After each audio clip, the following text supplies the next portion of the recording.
హరే కృష్ణ ప్రభుజీ. దండ ప్రణామాలు. హరే కృష్ణ దండపురం అందరికి దండపురం. హరే కృష్ణ అందరికి దండపురం. అందరికి ఈ 3 రోజులు చక్కగా సంక్రాంతి, కనుమ, భోగి ఖచ్చితంగా అందరి యొక్క ఇళ్లలో కృష్ణ చైతన్యం చక్కగా ఉంటుంది. భక్తులందరూ కూడా చక్కగా ఈ కృష్ణ చైతన్య కార్యక్రమాలు పాల్గొంటారని చెప్పి ఆశిస్తున్నాం. భగవంతుడి ఆశీస్సులు లభించాలి. మేము కూడా ఇక్కడ గోపూజ ఇస్కాన్ కొండవీడులో మంచి భక్తులందరితో కలిసి చక్కగా ప్రోగ్రామ్ చేశాం ఇక్కడ. ఓకే అండి. అందరికీ హరే స్వాగతం. కృష్ణ ప్రభుజీ దండత్ ప్రణామం. హరే కృష్ణ అండి దండప్రణం అందరికి హరే కృష్ణ ప్రభుజీ ప్రణామాలు. హరే కృష్ణ అండి దండప్రణం అందరికి హరే దండప్రణం. కృష్ణ ప్రభుజీ దండవత్ ప్రణామాలు. హరే కృష్ణ అండి. ఈరోజు ముఖ్యంగా మనము ఆదివారం క్లాస్కి వచ్చిన కృష్ణ కథాగణంకి సాంగత్యానికి స్వాగతం సుస్వాగతం. ఈరోజు మనం శ్రీమద్ భగవద్గీత 5వ అధ్యాయం 13-14 శ్లోకాలు చూసుకున్నాము. 5వ అధ్యాయము 13-14 శ్లోకాలు.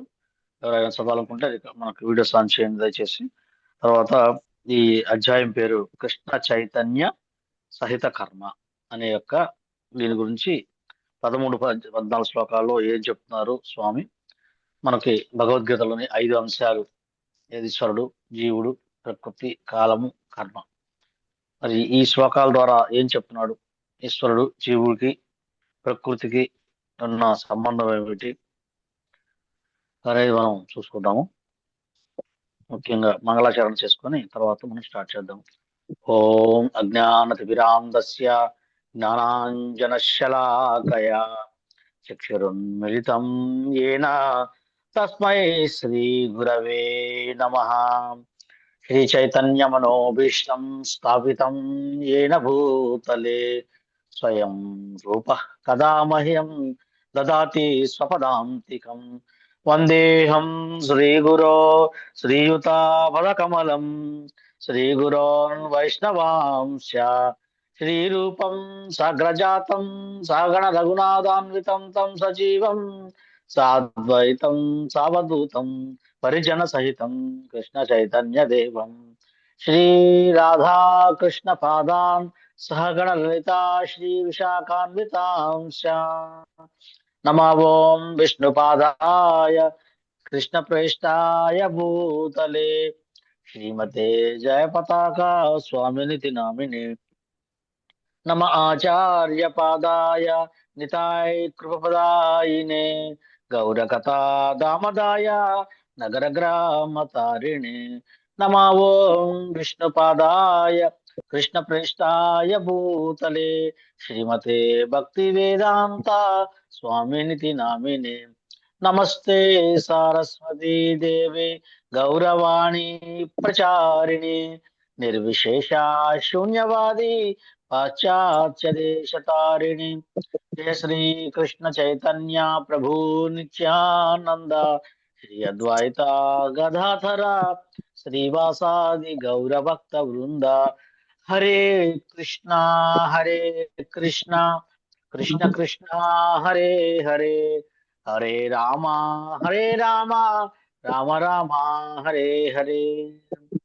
మూకం కరోతి వాచాలం భంగుం లంఘయితే గిరిం యత్ కృపాకరం తమహం వందే శ్రీగురుం దీనతారిణం పరమానంద మాధవం శ్రీ చైతన్య వాంఛా కల్పతరుభ్యశ్చ కృపా సింధుభ్య ఏవ చ పతితానాం పావనేభ్యో వైష్ణవేభ్యో నమో నమః. అనంత కోటి వైష్ణవ భక్త వృంద की जय. नमाचार्य श्री हरिदास ठाकुर की, शिल प्रपात की जय, शिल गुरुदेव की जय. निताय गौर प्रेमानंदे हरि हरि हरि बोल. हरे कृष्ण అండి అందరికి ధన్యవాదాలు. దండవత్ ప్రణామం. దండాలు హరే కృష్ణ. హరే కృష్ణ ప్రభుజీ దండవత్ ప్రణామాలు ప్రభుజీ. హరే కృష్ణ అండి అందరికి దండాలు. మనం ఈరోజు 5వ అధ్యాయం 13-14 శ్లోకాలు చూసుకున్నాం మాతాజీ. ఓకే, ముందుగా ఈ 5వ అధ్యాయము 13వ శ్లోకము. సర్వకర్మాణి మనసా సన్యాస్యాస్తే సుఖం వసి నవద్వారే పురే దేహి నైవ కుర్వన్న కారయన్ సర్వకర్మాణి మనసా సన్యస్యాస్తే సుఖం వసి నవద్వారే పురే దేహి నైవ కుర్వన్న కారయన్. దేహదారి అయిన దేవుడు తన స్వభావమును నియంత్రించి సమస్త కర్మలను మానసికంగా త్యజించినప్పుడు నవద్వారములు కలిగిన పురమున అంటే ఈ భౌతిక దేహములో తాను కర్మను చేయకుండా మరియు కర్మ కారణం కాకుండా సుఖముగా వసించును. 14 శ్లోకం. న కర్తృత్వం న కర్మాణి లోకస్య సృజతి ప్రభుః న కర్మఫల సంయోగం స్వభావస్తు ప్రవర్తతే. న కర్తృత్వం న కర్మాణి లోకస్య సృజతి ప్రభుః న కర్మఫల సంయోగం స్వభావస్తు ప్రవర్తతే. తన దేహమునకు పురమునకు అధిపతి అయిన జీవాత్మ కర్మలను సృష్టింపదు, జనులను కర్మలను చేయమని ప్రేరేపింపదు, కర్మ ఫలమును సృష్టింపదు. ఇదంతయు ప్రకృతి త్రిగుణముల చేతనే చేయబడును. శ్లోకం ఎవరైనా చదువుతారా? ఓకే, లక్ష్మీజీ మాతాజీ గారు శ్లోకం 13 శ్లోకం దాని యొక్క అర్థం చదవండి. హరే కృష్ణ ప్రభుజీ, దండవత్ ప్రణామాలండి. దండ సర్వకర్మాణి మనసా సన్యస్యాస్తే సుఖం వసి నవద్వారే పురే దేహి నైవ కుర్వన్న కారయన్. దేహదారి తన స్వభావాన్ని నియంత్రించి సమస్త కర్మలను మానసికంగా విడిచిపెట్టినప్పుడు కర్మను చేయకుండా కర్మకు కారణం కాకుండా ఉండి 9 ద్వారాలు కలిగిన పురములో అనగా దేహములో సుఖంగా వహిస్తాడు. Hare Krishna. Thank you Prabhuji. Okay, next నాగం సునీత మాతాజీ గారు చదువుతారు 13 శ్లోకం. హరే కృష్ణ ప్రభుజీ, దండవత్ ప్రణామం. ధన్యవాదాలు. సర్వకర్మాణి మనసా సన్యస్యాస్తే సుఖం వసి నవద్వారే పురే దేహి నైవ కుర్వన్న కారయన్. దేహదారి అయిన జీవుడు తన స్వభావమును నియంత్రించి మానసికముగా కర్మలనన్నింటినీ త్యజించినప్పుడు నవద్వారములు గల పురమునందు భౌతిక దేహమునందు తాను కర్మను చేయకుండా మరియు కర్మకు కారణము కాకుండా సుఖముగా వసించును. Thank you Prabhuji. Hare Krishna. Okay, Hare Lakshmi Krishna Srinivas Prabhuji. Mataji గారు ఎన్నో అధ్యాయం ప్రభుజీ? హరే కృష్ణ. 5వ అధ్యాయము 13వ శ్లోకము 14వ శ్లోకం మాతాజీ. హరే కృష్ణ. హరే కృష్ణ. లక్ష్మీ శ్రీనివాస్ మాతాజీ గారు దయచేసి శ్లోకం 13వ శ్లోకం చదువురా. హరే కృష్ణ ప్రభుజీ, దండవత్ ప్రణామాలు. హరే కృష్ణ. సర్వకర్మాణి మనసా సన్యస్యాస్తే సుఖం వసి నవద్వారే పురే దేహి నైవ కుర్వన్న కారయన్. దేహదారి తన స్వభావమును నియంత్రించి సమస్త కర్మలను మానసికంగా విడిచిపెట్టినప్పుడు కర్మను చేయకుండా కర్మకు కారణం కాకుండా ఉండి 9 ద్వారాలు కలిగిన పురములో అంటే భౌతిక దేహములో సుఖముగా వసిస్తాడు. హరే కృష్ణ ప్రభుజీ. ఓకే, జానీ మాతాజీ గారు 14వ శ్లోకం చదవరా. హరే కృష్ణ ప్రభుజీ, ధన్యవాదాలు. నా కర్తృత్వం నా కర్మాణి లోకస్య సృజతి ప్రభుః నా కర్మఫల సంయోగం స్వభావస్తు ప్రవర్తతే. తన దేహమనే పురముకు అధిపతి అయిన జీవాత్మ కర్మలను సృష్టింపడు, జనులను కర్మలు చేయమని ప్రేరేపింపడు, కర్మఫలములను సృష్టింపడు. ఇదంతయు ప్రకృతి త్రిగుణముల చేతనే చేయబడుతుండెను. హరే కృష్ణ ప్రభుజీ, ధన్యవాదాలు. హరే కృష్ణ. నెక్స్ట్ రాధా డిడి మాతాజీ దయచేసి 13వ శ్లోకం యొక్క భాష్యం చదవగలరు.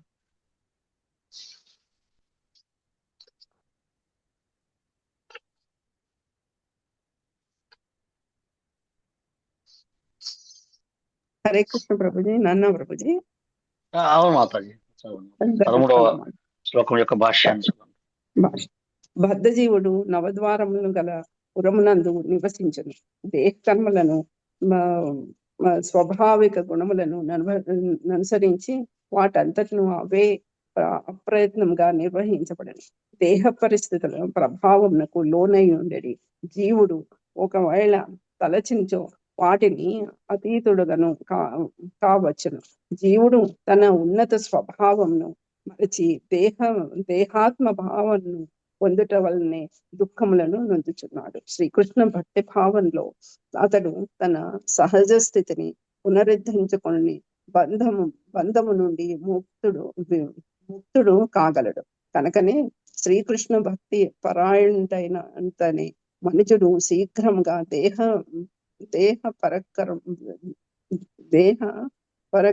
కర్మల నుండి దూరుడగును. అటువంటి మారిన ప్రవృత్తుడు కలిగిన నియమ జీవితకు నందున అతడు నవద్వారపురంలో సుఖముగా జీవించును. నవద్వారములను ఈ క్రింది విధంగా తెలుపబడించినవి. నవద్వారే పురే దేహి హంసో లీలాయతే బహిః వసి సర్వస్య లోకస్య స్థావరస్య చరస్య చ. జీవుని దేహమునందు నిలిచియుండడి భగవానుడు విశ్వమునందలి సమస్త జీవులను నియమించువాడును. దేహము నవద్వారములను కలిగి ఉంటుంది. అంటే 2 కళ్ళు, 2 నాసికం రంధ్రములు, 2 చెవులు, 1 నోరు, ఉదస్మానము. బద్ధ స్థితిలో జీవుడు అట్టి దేహంలో తనను గుర్తించను. కానీ హృదయస్థ పరమాత్మతో తనను అతడు గుర్తించినప్పుడు దేహమునందున్నప్పుడును భగవాను వలె స్వతంత్రుడు కాగలడు. శ్వేతోపదేశంలో 3.18. కనుకనే కృష్ణ భక్తి రసభావం నందున్నవాడు దేహము యొక్క అంతర్బాహ్య కర్మలన్నిటి నుండి స్వతంత్రుడై ఉంటుంది. హరే కృష్ణ ప్రభుజీ.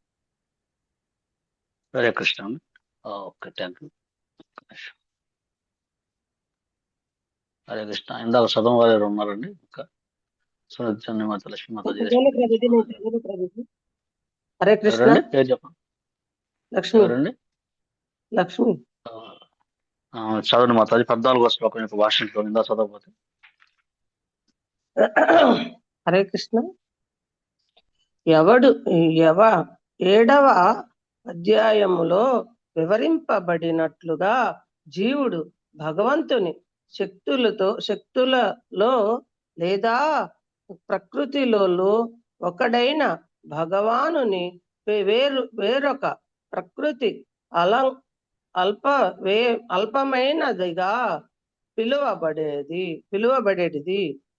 లేదా ప్రకృతులలో ఒకడైన భగవానుని వేరొక ప్రకృతి అల్పమైనదిగా పిలువబడేది అయినట్టి జడ పదార్థమునికి భిన్నమైన వాడు ఉన్నత ప్రకృతి అయిన జీవుడు ఏదో ఒక కారణముగా అనాది కలం నుండి భౌతిక ప్రకృతి సంపర్కములో పోయాడు. అతడి పొందే తాత్కాలిక దేహము లేదా భౌతిక నివాస స్థానమే నానా రకాల కలాపాలకు వాటి ఫలాలకు కారణముగా అయినది. అటువంటి బద్ధ వాతావరణములో నివసిస్తా జీవుడు అజ్ఞాన వంశంగా దేహంలో తాదాత్మ్యము చెంది దేహ కలాపాల ఫలాలను అనుభవిస్తాడు.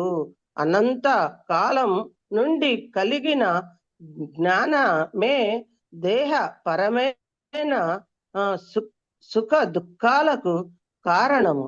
జీవుడు దేహ కలాపాల నుండి పడగానే కర్మ ఫలాల నుండి కూడా ముక్తుడవుతాడు.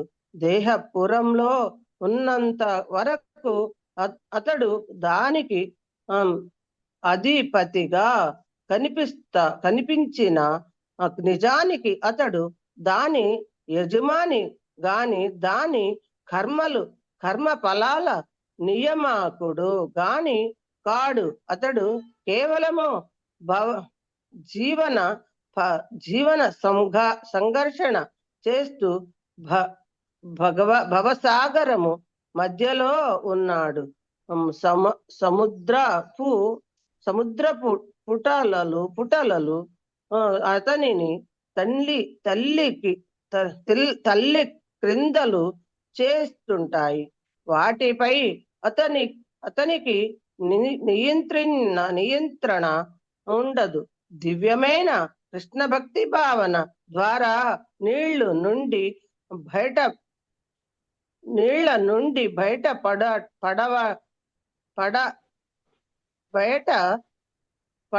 పడడమే దానికి చక్కని పరిష్కారము. కేవలము అదే అతనిని సర్వ సంక్షోభాల నుండి కాపాడుతుంది. హరే కృష్ణ ప్రభుజీ, ధన్యవాదాలు. హరే కృష్ణ మాత, చాలా ధన్యవాదాలు. చక్కగా పదం కలుపుకొని పలికారు, చాలా ధన్యవాదాలు. ఇక్కడ మనకి ప్రపాద్ వారు మాట వినబడుతుందండి? దయచేసి. హరే కృష్ణ. వినిపిస్తుంది ప్రభుజీ. Hare Krishna. Okay, thank you అండి.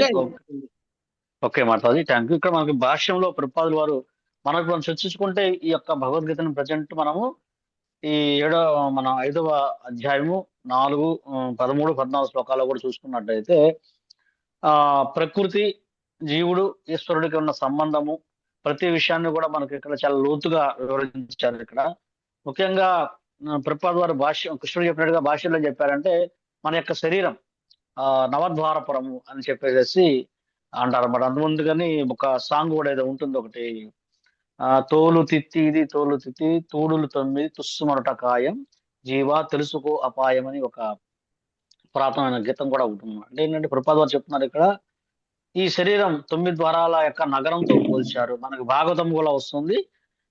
పురంజనుడి యొక్క స్టోరీలో కూడా ఈ నవద్వారం గురించి చాలా పెద్ద మంచి భాష్యంతో ఉంటుంది ప్రపాద్ వారి భాష్యంలో.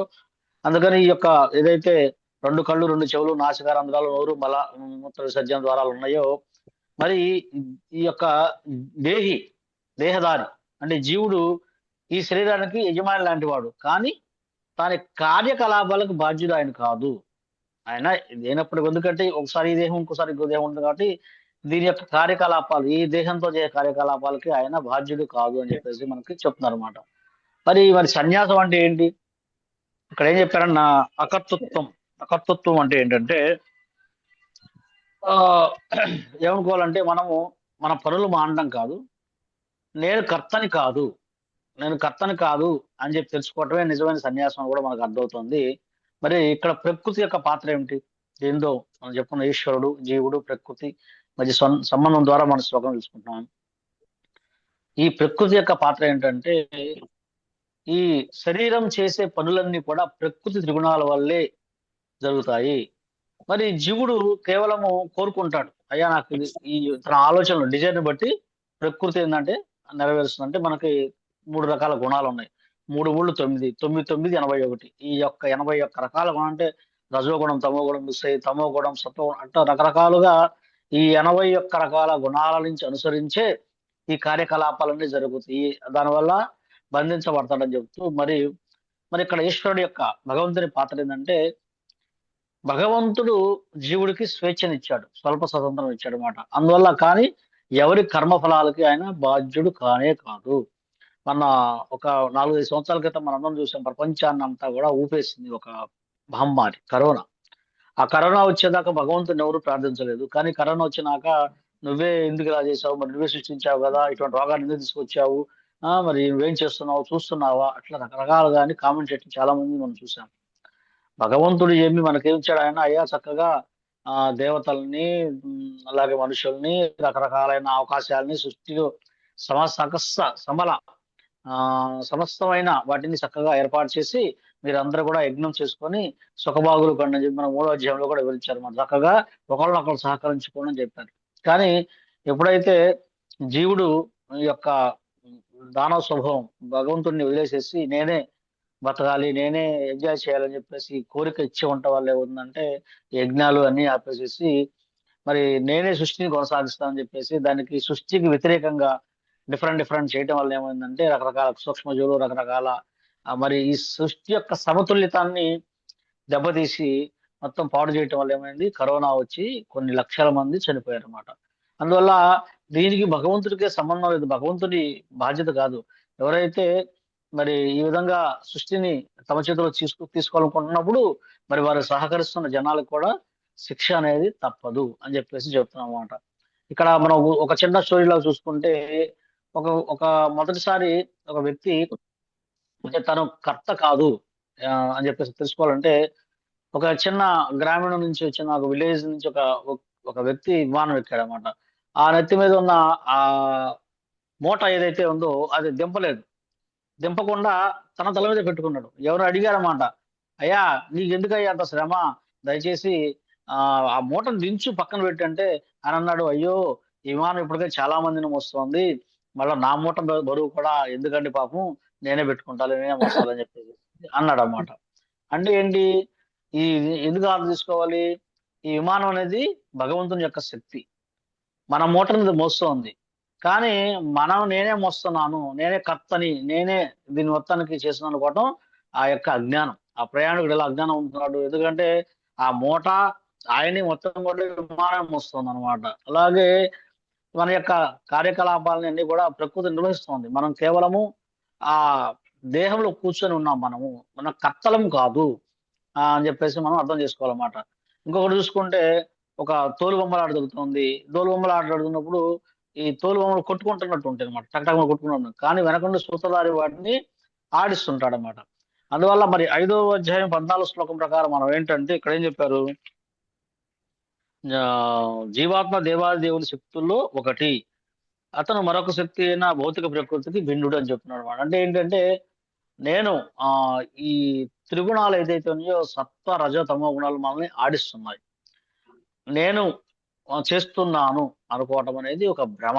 ఎందుకంటే మనల్ని అది ఆ త్రిగుణాల ప్రభావంతో మన నుండి తీసుకునే ఆహారం కానీ, మనం తీసుకునే సాంగత్యం కానీ, వాటి ప్రభావం వల్ల ఏముందంటే వాటికి మనము ఆ బంధించబడటము, విముక్తి చెందడము అనేది ఉంటుంది అని చెప్పేసి అర్థం చెబుతున్నాం అన్నమాట. మరి అందుకే దీనికి అనుబంధంగా మనం 3వ అధ్యాయము 27వ శ్లోకంగా మనం చూసుకున్నట్లయితే 3వ అధ్యాయము 27వ శ్లోకము ఇక్కడే చెప్పారు, ప్రకృతే క్రియమాణాన్ని గుణయ కర్మాణి సర్వసః అంగార విమూఢాత్మ కర్తాహపతి మన్యతే. అహంకార ప్రభావం చే విమోహితుడైన జీవాత్మ నిజమునకు ప్రకృతి త్రిగుణములచే నిర్వహించుడు కర్మలకు తానే కర్తనని భావించును. ఈ విధంగా 3వ అధ్యాయంలో చాలా వివరంగా చెప్పారనమాట. అందువల్ల మనం కర్తలం కాదు అని చెప్పేసి, నేను చేస్తున్నాను అనే మాట వదిలేసేయాలని చెప్పేసి. తర్వాత మరి ఎవరు చేస్తున్నారు, మరి దీనికి ఏం చెప్పేసి మనం చూసుకుంటే 18వ అధ్యాయం 61వ శ్లోకంలో చెప్పారనమాట, ఈశ్వర సర్వభూతానాం బుద్ధే అర్జున తిష్టతి. మరి ఆయన పరమాత్మ అందరి హృదయాల్లో ఉండి మరి మాయా అనే యంత్రం మీద కూర్చున్న జీవుల్ని మరి ఆయన భ్రమింపజేస్తున్నాడు. ఎందుకంటే ఆయన నుంచి దూరంగా మనం వచ్చేయాలని కోరుకున్నాం కాబట్టి ఇదంతా ప్రతిదీ భగవంతుని నిర్దేశంలో జరుగుతుంది. అయితే దేహం మనకు ఇచ్చాడు, మనం కోరుకున్నాం కాబట్టి ఈ కర్మలను అనుసరించి మనము ఈ దేహం నుంచి విడుదల పొందడానికి మనం ప్రయత్నం చేయాలి. కానీ అంతిమంగా మనం చేసే కర్మలకు ఆయన బాధ్యుడు కాదు, కేవలం చూస్తూ ఉంటాడు అనమాట. లేదా ఆయన వైపే తిరిగి మనం మన కర్మలన్నీ ఆయనకు అర్పించేసేసి, అయ్యా నేను బాధ్యుడిని కాదు, దయచేసి నా కర్మలను మొత్తం మీకు అర్పిస్తున్నాను అని చెప్పినట్టయితే అప్పుడు మనం ఆయన యొక్క అనుసంధానంలో ఉంటాడనమాట. అందువల్ల మనం అర్థం చేసుకోవాలి, ఈశ్వరుడు ఆయన కేవలం సాక్షి మాత్రమే, ఆయన జీవుడి యొక్క కర్తత్వాన్ని ఆయన అంటగట్టడు అనమాట, ఆయన తీసుకోడు. అలాగే మరి ఈ నవద్వారపురంలో జీవించి ఈ జీవుడు ఎవరైతే ఉన్నారో అజ్ఞానం వల్ల ప్రకృతి కార్యాలకి తానే భావుడుగా భావిస్తాడు. మరి 14 శ్లోకం ప్రకారం స్వభావం అంటే ప్రకృతి, ఇదే అన్ని పనులు చేస్తుంది కాబట్టి మరి ఈ కాలం అనేది ఈ ప్రకృతిని చైతన్యపరుస్తుంది. మరి కాలక్రమంలో ఏమవుతుందంటే ఈ పుట్టడం ఇట్లా జరిగిన తర్వాత ఈ దేహం ముసలిది అవుతుంది, కానీ ఆత్మ ఈ విధంగా ముసలిదిగా మారదు అని మనం అర్థం చేసుకోవాలన్నమాట. ఈ విధంగా ప్రతిదానికి సంబంధం ఉంటుంది. మరి ఎవరైతే ఈ జీవుడు ఉన్నాడో నేనే కర్తని, నేనే బాధ్యుణ్ణి అని జీవించినంత కాలము ఈ జన్మ మృత్యు చక్రంలో పుట్టడం చావడం అనేది జరుగుతూనే ఉంటుంది. ఎప్పుడైతే నేను కర్తను కాదు, నేను కేవలము దాసుణ్ణి, అసలైన యజమాని, నన్ను నియంత్రించేవాడు, ఈ త్రిగుణాల ఫలితంగా నేను ఇట్లా ఉన్నాను, మరి దీన్ని బయటపడాలని ఎప్పుడైతే మన కృష్ణుడి వైపు మనం చూపు తిప్పుతామో అప్పుడు మన కర్మలన్నీ కూడా కర్మ యొక్క ఆ వెళ్ళే కర్మబంధనాల నుంచి మనం వెళ్ళే మార్గం కట్ అయిపోతుంది. అప్పుడు మనం ఏం చేస్తాం, మన కర్మలన్నీ భగవత్ కర్మలు అవుతాయి కాబట్టి మనకి కొత్త కర్మలన్నీ కూడా ఏమి ఉండవు. అప్పుడు మనం బాధ్యుల వాసులు అని చెప్పి అనిపించుకోమాట. అందువల్ల మనం చూసుకుంటే ఇప్పుడు ఈ యొక్క నవనాగరిక విధానం, విద్యా విధానంలో కానీ జీవన విధానంలో కూడా అందరూ నేనే చెయ్యాలి, నేనే సాధిస్తున్నాను అనే ఒత్తిడిలో ఉన్నారన్నమాట. అందుకని మనకి ఈ 13వ శ్లోకం చేస్తుంది, డిటాచ్మెంట్ ఇస్తుంది అనమాట. ఈ 13వ శ్లోకం చూసుకుంటే డిటాచ్మెంట్ నేర్పిస్తుంది.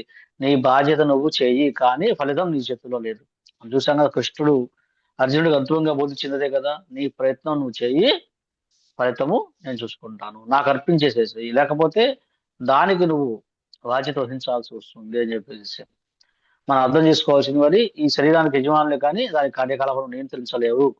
ఎందుకంటే ఉదాహరణకి మనం గుండె కొట్టుకోవటం మన చేతిలో లేదు, మన చేతిలో లేదు గుండె కొట్టుకోవటం. అది మనం చేసే రకరకాల ఆ, పని, రకరకాల దానికి ఇచ్చే ఒత్తిడి వల్ల అది ఆ బాగా కొట్టుకోవాలా, లైట్ గా కొట్టుకోవాలా అనేది దాని యొక్క ప్రభావం చూపిస్తుంది. ఎలాగంటే ఇప్పుడు ఒక వ్యక్తి మామూలుగా నడుచుకుంటూ వెళ్ళాడు అనుకోండి, ఆ గుండె సామాన్యంగా కొట్టుకుంటుంది. పరిగెత్తుకుంటూ వెళ్తే అంటే దానికి స్ట్రెస్ ఇస్తే ఏమవుతుంది, అది చాలా వేగం కొట్టుకొని అది దాని యొక్క ఆపేస్తుంది అనమాట. మనం ఏం చేయాలంటే దానికి సరైన చక్కగా ఆ దాని పని చేసేలాగా మనం చేసుకున్నట్లయితే ఆనందంగా ఉండొచ్చు. అలాగే ఈ దేహాన్ని మనం భగవత్ సేవలో ఉపయోగించినట్టయితే మన కర్మలని ఆపేసేసి చక్కగా మనం భగవత్ కర్మలాగా మారిపోతుంది అనమాట. అందువల్ల మనం ఈ నవద్వారపురంలో మనము అద్దె వాళ్ళమే, అద్దెకుండే వాళ్ళమే కదా, సొంత యజమానులు కానే కాదు, శాశ్వతమైన యజమానులు కాదు. యజమాని ఎవరు? కృష్ణుడు. అందువల్ల ఆయన సేవ చేయడం కోసం ఈ శరీరాన్ని వాడాలి. ఒకసారి ఆ అందుకే మనకి ఏదైతే దీక్ష తీసుకున్న తర్వాత దాస్ అనే నామాన్ని ఇస్తారు, దాసుడు అని చెప్పేసి. మనము భగవంతుని యొక్క దాసులము, గురువుకు దాసులు అన్నమాట. ఒకసారి చైతన్య మహాప్రభుని చూస్తానికి సనాతన గోస్వామి వారు ఆ చూద్దామని బయలుదేరారు, ఎక్కడి నుంచి, బృందావనం నుంచి. వారిని కలుసుకొని వారికి తన యొక్క కార్యకలాపాల గురించి కానీ వారి ఆశీర్వాదం కోసం బయలుదేరారు.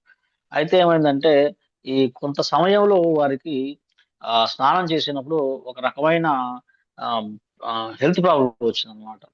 నదిలో స్నానం చేయటం కానీ ఇట్లా అన్నా కానీ శరీరం అంతా కూడా కొంచెం ఇబ్బంది వచ్చేసింది అనమాట. బాగా ఇబ్బంది వచ్చినప్పుడు ఇంకా ఆయన, నేను ఈ యొక్క పాడైపోయిన శరీరంతో నేను భగవంతుని చూడలేను, కాకపోతే నేను ఇక్కడి నుంచి వెళ్ళి ఆ యొక్క జగన్నాథపురిలో ఆ రథయాత్ర జరుగుతుంది, ఆ రథయాత్రలో నా శరీరాన్ని వారికి ఆ దేహాన్ని త్యజించేస్తానని చెప్పేసి ఆయన వెళ్ళాడు అనమాట.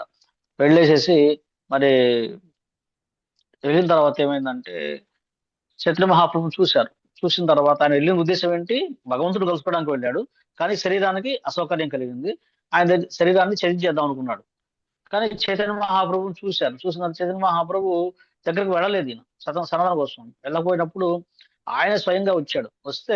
వచ్చిన తర్వాత దగ్గరగా వస్తుంటే, వద్దు స్వామి, ఈ శరీరం పాడైపోయింది, దయచేసి నన్ను మీరు టచ్ చేయమాకండి అన్నప్పుడు ఆయన గట్టిగా కావులించుకుంటే ఆయన శరీరం భగవంతుని యొక్క శరీర స్పర్శ వలన ఏమవుతుంది, చక్కగా ఆ మలినాలన్నీ తొలగిపోయి మళ్ళా దివ్య తేజస్సు తొలగిపోయింది అనమాట. అంటే ఎలా ఉంటుందంటే, తల్లి బిడ్డడు మలాన్ని పూసుకుంటాడు, ఆడుకునే బిడ్డడు. ఆ మలం పూసుకున్నప్పుడు మరి చూస్తానికి అసహ్యంగా ఉన్నప్పుడు కూడా తల్లి ఏం చేస్తుంది, ఆమె కాసేపు భోజనం చేస్తున్నా సరే వెంటనే భోజనం పక్కన పెట్టి మరి లేచి ఆ శుభ్రంగా పిల్లవాడికి ఉన్న మలాన్ని మొత్తం తొలగించి వేస్తుంది. ఎందుకంటే ఆ బిడ్డలో ఉన్న, బిడ్డ మీద అసహ్యం ఉండదు, ఆ శరీరం మీద ఉన్న దాన్ని మొత్తం తొలగించేసేసి బిడ్డను పవిత్రం చేస్తుంది అనమాట. అలాగే భగవంతుడు ఏం చేశాడు, తన బిడ్డ ఎంత స్వచ్ఛమైన వ్యక్తి కాబట్టి తొలగించేసిన ఒక మాట అంటాడు అక్కడ. ఏమంటాడంటే, ఏ సనాతన్, నువ్వు ఎలా ఊహించావు ఆత్మహత్య చేసుకోవాలని చెప్పేసి, నీకేమి హక్కు ఉంది, అసలు నీకు హక్కు ఏముంది చెప్పు ఈ శరీరం మీద, ఈ శరీరాన్ని నాకు అర్పించేశావు, నువ్వు దాస్.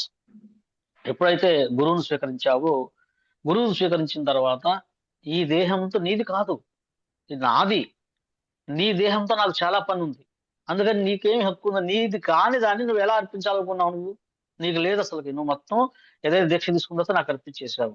ఇది మనకు చాలా లోతైన విషయం తెలుస్తుంది అన్నమాట. అందువల్ల మనము ఈ ఏదైతే దీక్ష మనం కృష్ణ చైతన్యంలోకి వచ్చామన్న తర్వాత మన దేహము ఖచ్చితంగా గురువుది. గురువు దేహం ద్వారా మనం ఈ దేహం ద్వారా ఇప్పుడు మనకి గురు మహారాజ్ చెప్తున్నారు, ఏమని చెప్తున్నారు, నేను దయచేసి ఆ నేను వీల్ చైర్ లో ఉన్నాను, నాకు సహాయం చేయండి వీరందరూ అని చెప్పేసి. అంటే ఆయన అక్కడే ఉన్నారు మనందరి చేత. అందుకే గురు మహారాజు ఒక మాట అంటారండి, గుర్తుపెట్టుకుని ఎప్పుడైనా, సహస్ర 1000 భుజాలు కలిగిన వ్యక్తి అని చెప్తారనమాట.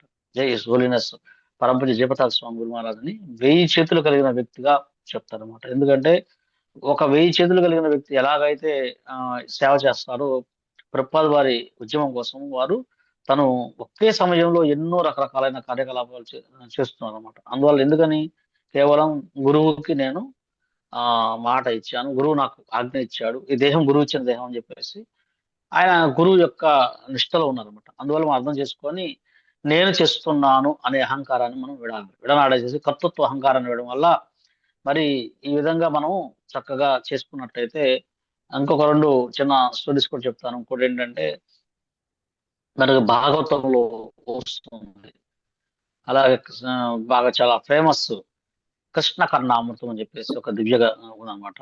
దాంట్లో బిల్వమంగళ ఠాకూర్ గారి గురించి ఈ ఇంద్రియాలు అంటే నవద్వారాలు మనం ఎలా మోసం చేస్తాయి అని అర్థం చేసుకొని ఒక విషయం తెలుస్తోంది.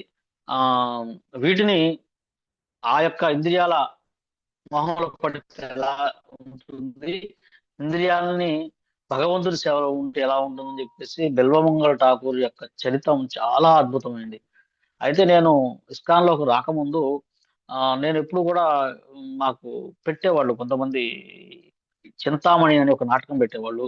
నేను చాలాసార్లు విన్నాను అనమాట. దాంట్లో శ్రీహరి, చింతామణి, బిల్వమంగళ ఠాకూరు అని చూసినప్పుడు చాలా అసహ్యంగా దాన్ని పాత్రలు చిత్రీకరించేవాడు అనమాట. బిల్వమంగళ ఠాకూర్ని కూడా చాలా, అంటే ఒక విధంగా అది ఇంద్రియాలకు బానిస అయిపోతే ఎలాంటి ఉన్నతమైన వ్యక్తి ఎలా అయిపోతాడని చెప్పేసి దాంట్లో చూపిస్తుంటారు ఆ నాటకంలో అనమాట.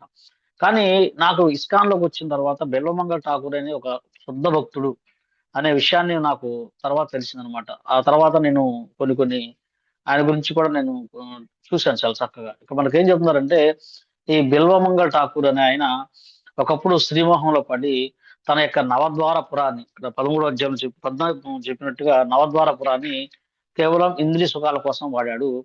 ఆయన ఎంత ఇంద్రియాల పట్ల మోహం చెందాడు అంటేనండి, ఇక్కడ మనకు చాలా చక్కగా వర్ణిస్తారు. మనకి ఏంటంటే, ఒకసారి వాళ్ళ తండ్రి గారు చనిపోతే, ఆ తండ్రి గారు చనిపోయినప్పుడు అంత్యక్రియలు కూడా చేయకుండా ఆ బిల్వమంగళ ఠాకూర్ గారు ఆ ఆ స్త్రీ చింతామణిని చూస్తానికి వెళ్తాడనమాట. వెళ్ళి ఎలా వెళ్తాడంటే, ఆ నది దాటడానికి ప్రయత్నం చేసినప్పుడు ఆ నది లోపలికి చాలా ప్రవాహం చాలా వేగంగా వస్తుంటుంది అనమాట. అయినప్పటికీ కూడా ఎవరు రారు. ఆయన ఏం చేస్తాడు, దూకేస్తాడు. దూకి ఏం చేస్తాడంటే, ఒక శవం కొట్టుకుపోతుంటే ఆ శవాన్ని పట్టుకొని ఆయన ఆ నది దాటి వెళ్తాడు. దాటి వెళ్ళి మరి ఆయన వర్షం బాగా వస్తుంటే డాబా మీద ఎక్కడానికి ఒక తాడు పట్టుకుని ఎక్కుతాడు. చూస్తే తాడు కాదు, ఒక పాము అనమాట. అంటే ఏం చేస్తున్నాడో కూడా తెలియట్లేదు.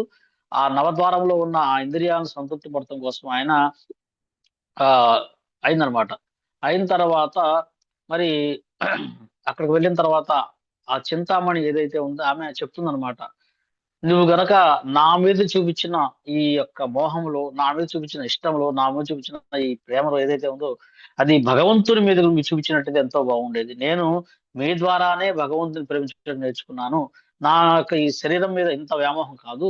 మీరు భగవంతుని మీద చూపిస్తే ఎంతో బాగుంటుంది. భగవంతుని మీద చూపించండి, మీ యొక్క మార్గాన్ని మళ్ళించండి అని చెప్పేసి చేసుకున్న తర్వాత మళ్ళా ఆయన తన యొక్క ఆధ్యాత్మిక దృష్టి వైపు వెళ్తూ ఉంటాడు.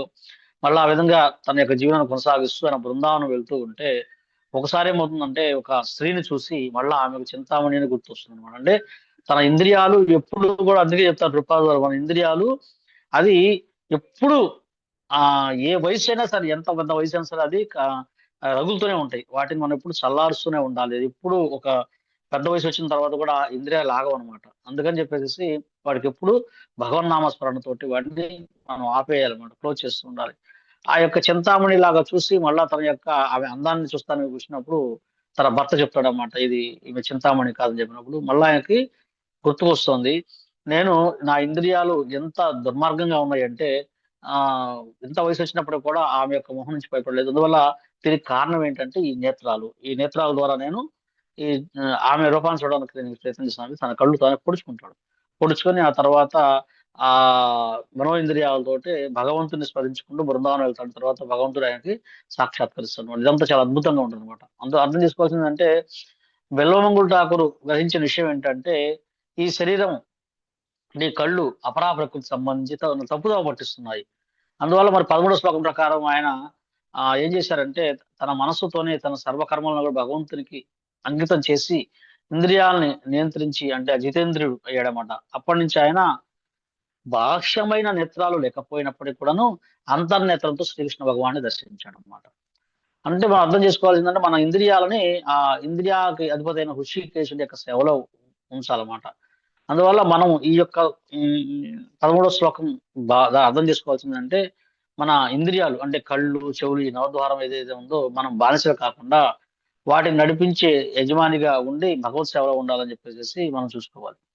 అలాగే మనం ఇంకొక విషయం కూడా చెప్పినట్లయితే కూడాను ఆ రామానుజాచార్యులు అని ఉంటారు అన్నమాట. ఇక్కడ చెప్పారు కదా ఆ ఏం చెప్పారు ఇక్కడ నకర్తృత్వం అనే విషయాన్ని చెప్పారు కదా 14వ శ్లోకంలో. ప్రకృతి గుణాల వల్లనే కలుగుతుందని నిరూపించటం 5వ అధ్యాయం 14వ శ్లోకానికి చెప్పుకుంటే ఇందాక 13వ శ్లోకంలో బెల్వంగ ఠాకూర్ చెప్పుకున్నాం. 14వ శ్లోకం ద్వారా చెప్పుకుంటుంటే రామానుజాచార్యుల వారికి ధనుర్దాసుడు అని చెప్పేసి ఒక శిష్యుడు అనమాట. ఆయన తన భార్య అందానికి ఎంత మోహితుడై ఉండేవాడంటే ఆ యొక్క అందాన్ని చూసి ఆయన మోహితం చూసి ఇతర బ్రాహ్మణులు కూడా అతను చూసి ధనుర్దాసుని తక్కువగా చూశాడు అనమాట. ఒకసారి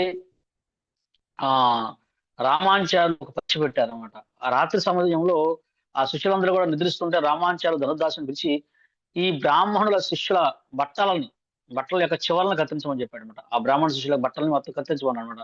మరుసటి రోజు ఆ ఉదయం పూట ఆ శిష్యులందరూ లెగిచి తమ బట్టలు చిన్నిపోవడం చూసి నువ్వే చెప్పేసి ఒకళ్ళొకళ్ళు తిట్టుకొని కొంచెం గొడవ పడ్డారనమాట.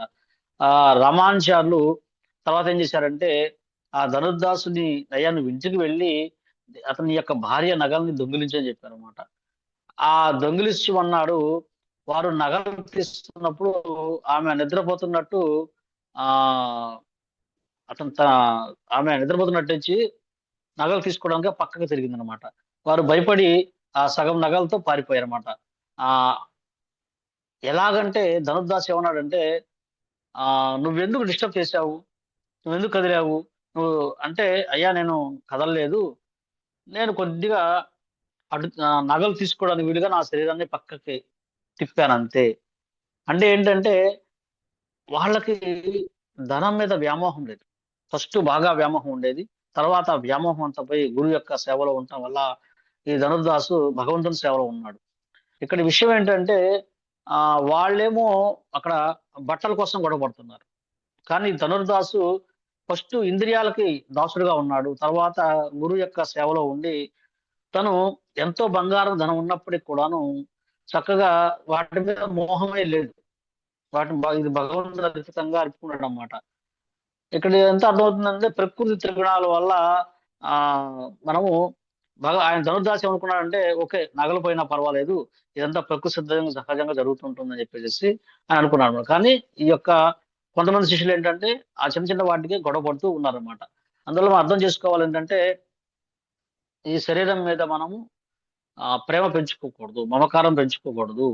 మరి అలాగే కొన్ని వస్తువుల మీద కొంతమందికి వాళ్ళ వస్తువులు అంటే ఎంతో ప్రేమ అనమాట. అందుకే భగవద్గీతలో కృష్ణుడు చెప్తున్నాడు, ప్రభుపాదుల భాషను ఇస్తున్నారు, అంత్యకాలే నామస్మరణ. ఏదైతే అంతిమ సమయంలో మనం గనక ఏదైతే మన స్మరణ ఉంటుందో ఆ స్మరణ బట్టి ఖచ్చితంగా మన తరువాత జన్మ ఉంటుంది. అందువల్ల మనం ఏం చేయాలంటే ఈ వస్తువుల మీద కానీ, ఒక మనిషి మీద కానీ, ఒక జీవుల మీద, ఇతర జీవుల మీద కానీ భగవంతుని యొక్క సంబంధంలో మనం చూడాలి. కానీ ప్రత్యేకమైన వాటి మీద మమకారం పెంచుకుంటే ఏమవుతుందంటే ఆ మమకారము మనం జడభరతుడు స్టోరీ చూసాం చాలా రోజుసార్లు.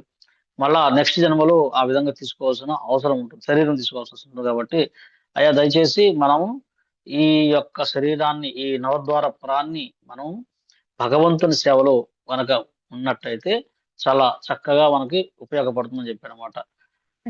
ఇంకా మనం హరే హరే కృష్ణ కృష్ణ. ప్రభుజీ, దండవత్ ప్రణామాలండి. ఈ బిల్వమంగళ ఠాకూర్ పేరేనా అండి లీలాసుకులు? లీలాసుకుడు అంటే ఆయనండి, వారే లీలాసుకుడు అనేవాది వారిది. దాదాపుగా బిల్వమంగళ ఠాకూర్ మన ప్రామాణికమైన స్టోరీ. దాదాపుగా చైతన్య మహాప్రభు కూడా చెప్తారు. అంటే దాదాపు 800 సంవత్సరాల క్రితం చైతన్య మహాప్రభు రావటం కన్నా ఇంకా 300 సంవత్సరాల ముందు వారు ఉన్నారన్నమాట ఈ యొక్క దళితుల మీద. చాలా అద్భుతమైనది, ప్రామాణికమైన స్టోరీ అండి. మనం అర్థం చేసుకోవాలి ఏంటంటే మన యొక్క కార్యకలాపాలు మనం భగవంతునికి అర్పించాలి అని మనం అర్థం చేసుకోవాలి. తర్వాత ఒక మనమే యజమాని అనుకుంటే, లేదా భగవంతుని నేను చెప్పినట్టుగా చెయ్యి అని చెప్పడానికి భగవంతుడు ఆయనేమి మన సర్వెంట్ కాదు.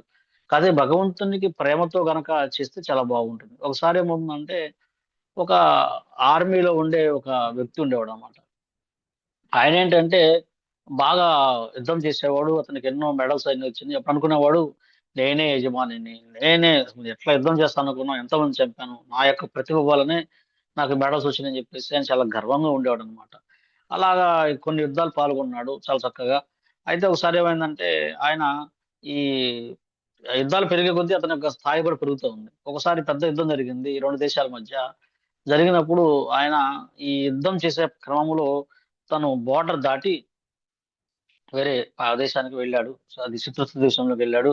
అది వాళ్ళు చూశారు, గమనించారు. ఇతన్ని చంపినట్టయితే ఇంకా ఈ దేశాన్ని మనం ఆక్రమించేసుకోవచ్చు అని చెప్పేసి వెంటపడ్డాడు. ఆయన తప్పించుకుంటూ మొత్తానికి వెళ్ళిపోయాడు. వెళ్ళిపోయి అక్కడ వెళ్ళిన తర్వాత ఏంటంటే కొన్ని కొండ గుహలు ఉన్నాయి. చాలా పెద్ద కొండ ఉంది. గుహలుగా ఉన్నాయి అనమాట. ఆ గుహల్లో ఒక గుహలో ఆయన దాక్కున్నాడు. దాక్కొని రాత్రి అయిపోయింది అప్పటికి. అప్పుడు దాకా ఎప్పుడు నేనే గొప్పని, నేనే చేస్తున్నాను యుద్ధం అంతా కూడా అని చెప్పేసి ఆయన చాలా గంభీరంగా ఉండేవాడు. అయితే ఎప్పుడైతే ఆ గుహలోకి వెళ్ళి వాళ్ళందరూ చాలా మంది వచ్చారో, ఎత్తుక్కుంటూ వస్తున్నారు అన్ని గుహలో కూడా. ఇతన్ని చంపితే మొత్తం యుద్ధం అంతా ఆగిపోతుంది, వాళ్ళు మన కంట్రోల్లో వచ్చు అని చెప్పేసి వాళ్ళు అనుకున్నారు అనమాట. ఇక ఆ నైట్ అయిపోయేసరికి వాళ్ళు అక్కడ క్యాంప్ వేసుకొని ఉన్నారు. ఇతను ఎలాగైనా పట్టుకోవాలి నైట్ పూట ఈ గుహల్లో అని చెప్పి, ఎక్కడికి పోయే అవకాశం లేదని చెప్పేసి. ఈ గుహలో ఇప్పుడు దాకా నేనే గొప్ప అనుకున్న ఈ యొక్క సైనికాధికారి మరి అప్పుడు భగవంతుని స్మరించుకుంటున్నాడు. అయ్యా భగవంతుడు నన్ను క్షమించండి, దయచేసి నన్ను ప్రార్థించండి, రక్షించండి అని చెప్పి భగవంతుని ప్రార్థిస్తున్నాడు అన్నమాట. ఎందుకంటే ఆయనకు ప్రాణభయం వచ్చింది. జనరల్గా ప్రాణభయం వచ్చినప్పుడు కదా భగవంతుడు గుర్తొచ్చేది. మిగతా రోజుల్లో కాళ్ళ దగ్గర వేసి మనమే గొప్ప అనుకుంటున్నాం. ఎప్పుడైతే ఆపద సమయంలో భగవంతుడు కనీసం గుర్తుకొస్తాడనమాట. అది కొంతమంది గుర్తు కూడా రాడు, కొంతమంది గుర్తు రావడం కూడా ఒక విధంగా అదృష్టం అనమాట. మరి ఆ విధంగా వచ్చిన తర్వాత ఆయన ఏమని చెప్పాడంటే భగవంతుడు కోరిక కోరాడండి. బాగా గమనించుకోండి. ఏమన్నాడంటే ఈ కథ ద్వారా మనం అర్థం చేసుకోవాల్సింది ఏంటంటే మనము భగవంతుడిని ప్రార్థించాలి కానీ మన ఆలోచనల ప్రకారం వెళ్తే చాలా ప్రమాదకరం.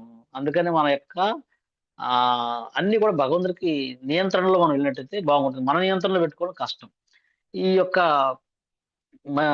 మేజర్ ఏం చేశాడంటే ఆయన ఏమన్నాడంటే ఇక్కడ నేను గుహలో ఉన్నాను కదా, ఈ గుహలో నాకు గోడ కట్టేసాయి స్వామి, అర్జెంటుగా ఒక గోడ కట్టేసేసాయి. ఒక గోడ కట్టేసేసినట్టయితే ఇంకా అప్పుడు వాళ్ళకి నేను కనబడను, దానివల్ల నేను రక్షించబడతాను అని చెప్పేసి తన యొక్క ఆలోచన ఆయన చెప్పాడు భగవంతుడికి. ఆర్డర్ చేస్తున్నాడు, విత్ క్షణాల్లో గోడ కట్టేయాలంట ఆ గుహకి. సరే అలా ప్రార్థిస్తూ ఉన్నాడు, ఆయన ప్రార్థిస్తూనే ఉన్నాడు. తర్వాత ఏమైందంటే ఈ లోపల ఒక సాలెపురుగు వచ్చిందండి. ఒక సాలెపురుగు వచ్చి ఆ గోడకు అలటం మొదలుపెట్టింది అనమాట. అప్పుడు భగవంతుడు నిందిస్తున్నాడు. ఆయా భగవంతుడా నువ్వేం చేస్తున్నావు, నీకు అర్థమవుతుందా? నేనేం చెప్పాను, గోడ కట్టమని చెప్పాను, నువ్వేమో సాలెపురుగు పంపిస్తావు, అదేం కాపాడుతుంది నన్ను, మీరు నన్ను అన్యాయం చేస్తున్నారు అని చెప్పేసి భగవంతుణ్ణి ఆయన నిందిస్తున్నాడు అన్నమాట. సరే ఆ విధంగా అయినప్పటికీ కూడా మొత్తం నైట్ అంతా సాలెపురుగు గోడ కట్టేసి ఉంది దాని యొక్క జల్లెడతోటి. తర్వాత ఉదయం తెల్లారగానే ఈ సైనికులు ఒక్కొక్క గుహ ఎత్తుకుంటూ చక్కగా వచ్చారు. వచ్చిన తర్వాత అన్ని గుహలు అయిపోయిన తర్వాత ఈ గుహలోకి రాయిన తర్వాత ఆ గుహలోకి వచ్చే ముందే ఆ సైనికుడు అన్నాడు, ఈ గుహలో ఎవరు లేరు, మనం వెళ్దాం పదా అని చెప్తే మిగతా సైనికులు అందరూ అన్నారు, ఈ గుహలో లేడని ఎలా చెప్పగలవు నువ్వు అంటే, ఈ గుహలో గనక మనం ప్రకృతిని జాగ్రత్తగా చూడాలి, మనం సైనికులము ప్రకృతిని మనం జాగ్రత్త చూసుకోవాలి. ఏంటంటే ఇది ఈ గుహకు మొత్తం సాలెపురుగు మొత్తం కట్టేసేసింది. ఎవరైనా ఒక వ్యక్తి లోపలికి వెళ్ళినట్టయితే అది ఆ సాలెపురుగు జల్లెడ కట్ అయిపోతుంది, మొత్తం బ్రేక్ అయిపోతుంది, ఫ్రెష్ గా ఉంటుంది. కానీ ఇది ఎప్పటి నుంచో ఉన్నట్టుగా ఉందని చెప్పేసి ఎవరు లోపలికి వెళ్ళలేదు, ఇంట్లో మొత్తం ఉండే బూజు పట్టిపోయింది, మనం వెళ్దాం వదా, శ్రమ వృధా, ఇక్కడికి వెళ్ళాడు, ఎక్కడ ఉన్నాడని చెప్పేసి వాళ్ళు వెళ్ళిపోయారు అనమాట. వెళ్ళిపోయిన తర్వాత అప్పుడు ఆయనకి భగవంతుని యొక్క తత్వం భగవంతుడు ఎలా రక్షిస్తాడు?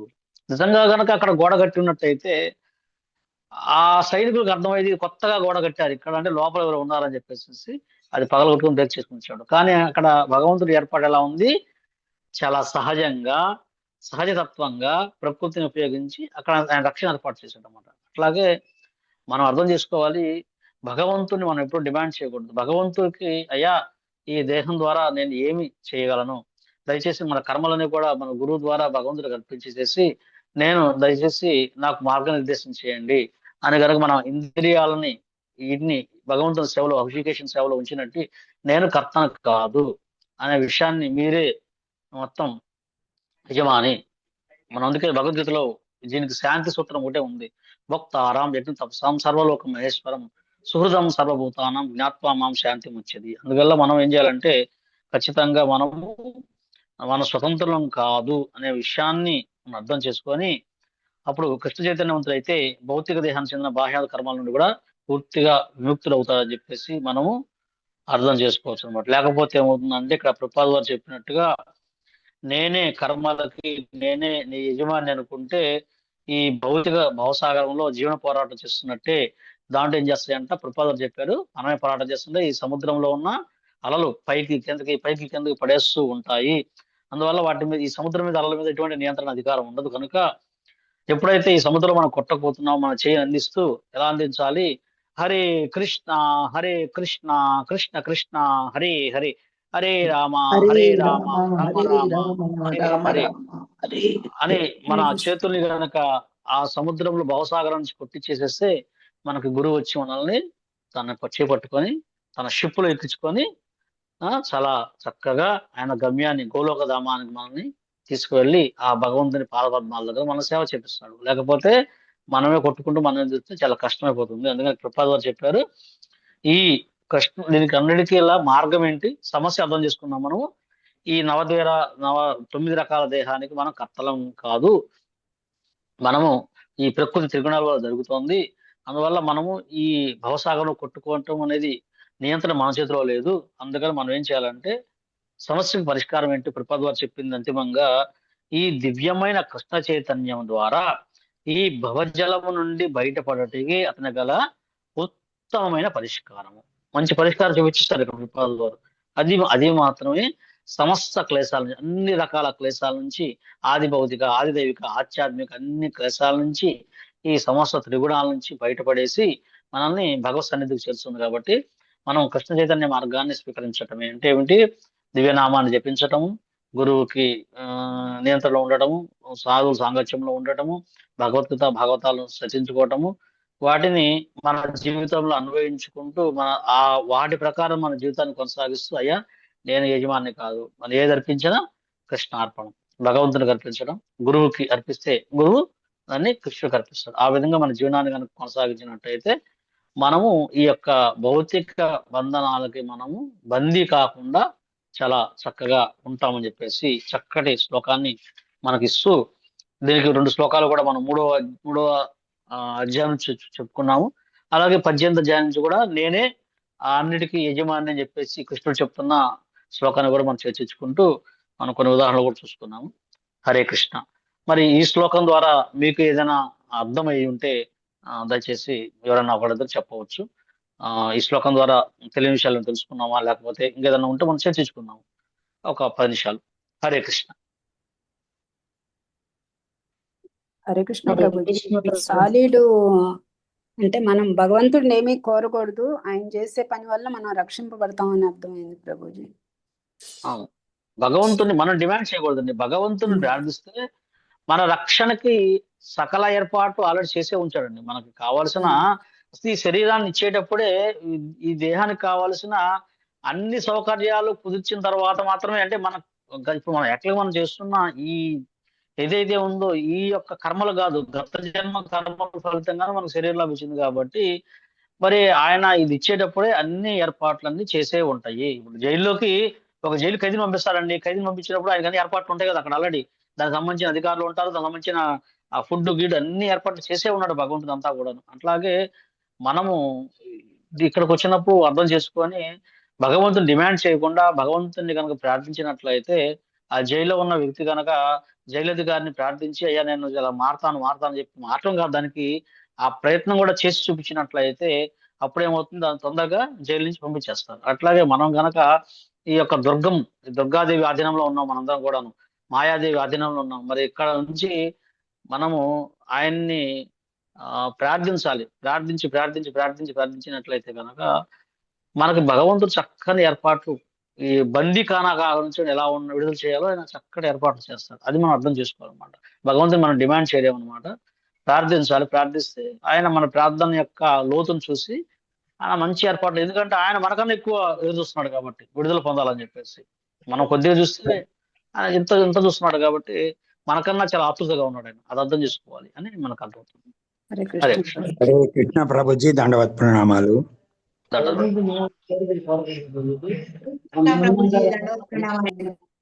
ప్రణామాలు ప్రభుజీ. హరే కృష్ణ. కృష్ణ ప్రభుజీ దండవత్ ప్రణామం.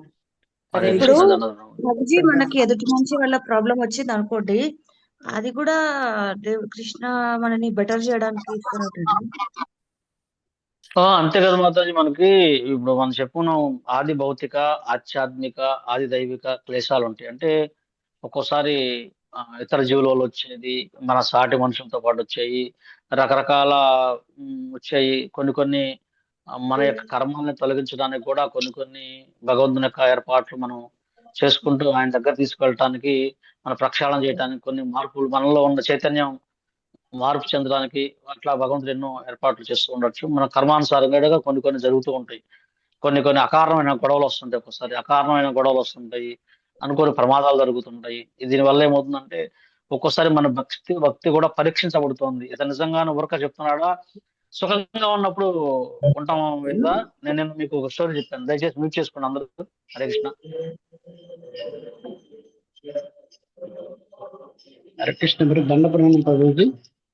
హరే హరే కృష్ణ. కృష్ణ. భగవంతుని ఏం కోరికలు కోరకూడదా ప్రభుజీ? కోరొచ్చండి. కోరుకోవడం అనేది భగవంతుని హక్కు, మనం హక్కు కాబట్టి దాన్ని, అందుకని ఇక్కడ మనం ఏం చేసుకోవాలంటే భగవంతుణ్ణి ఏం కోరుకోవాలో కూడా మనకు తెలియదండి. నిజంగా ఏమి కోరుకోవాలో కూడా మనకు తెలియదు కాబట్టి ఆ సరైన కోరిక కూడా మనము కోరుకోలేము. అందుకని భగవంతుణ్ణి, అయ్యా నాకు ఏది హితకరమైందో దయచేసి, కృష్ణుడు చెప్పాడు కదా, అర్జునుడు చెప్పాడు కదా, దయచేసి హితకరమైంది నాకు చెప్పు అని చెప్పేసి మనము భగవంతుడికి మనం హితకరమైంది ఏమిటో, మనకు హితకరమైంది ఆయనకి తెలుసు కాబట్టి దయచేసి అది అందించండి అని మనం కోరుకున్నట్టయితే మనకు ఏది శ్రేయస్సో భగవంతుడు అందిస్తాడు. ఎందుకంటే ఇందాక మనం చెప్పాము అక్కడ ఒక స్టోరీలో ఏంటంటే, ఆయన ఏమనుకున్నాడు, గోడ కట్టమన్నాడు అక్కడ ఆ బ్రిగేడియర్ మేజర్. నిజంగా గోడ కట్టినట్టే దానివల్ల అతను ప్రమాదంలో గురయ్యేవాడు. కానీ ఏం చేశాడు, న్యాచురల్ గా ఒక క్లేవ్ లో ఆ సాలిపురుగు ఇవ్వటం వల్ల ఏంటంటే రక్షించబడ్డాడు. అలాగే మనం కోరుకున్నది ఒక్కోసారి మనము బరాయించలేకపోవచ్చు అండి. మనం బరాయించలేకపోవచ్చు. అందువల్ల ఆ తర్వాత కష్టమైపోతుంది, దానికి చాలా కష్టమైపోతుంది. అందుకని మనం ఏం చేయాలంటే, ఒకసారి అశ్వత్థామ శ్రీకృష్ణ భగవాన్ దగ్గరికి వెళ్తాడు. శ్రీకృష్ణ భగవానుడి దగ్గరికి వెళ్ళి ఆయన అంటాడు, నేను అన్ని శక్తులు పొందాను, నా గురువు నాకు అన్ని అంది. అంటే యాక్చువల్గా అశ్వత్థామ అర్హుడు కాదు, కానీ గురువు తన యొక్క, దయచేసి మ్యూట్ చేసుకోరా ప్లీజ్, బాగా డిస్టర్బెన్స్ గా ఉంది. ఎవరిది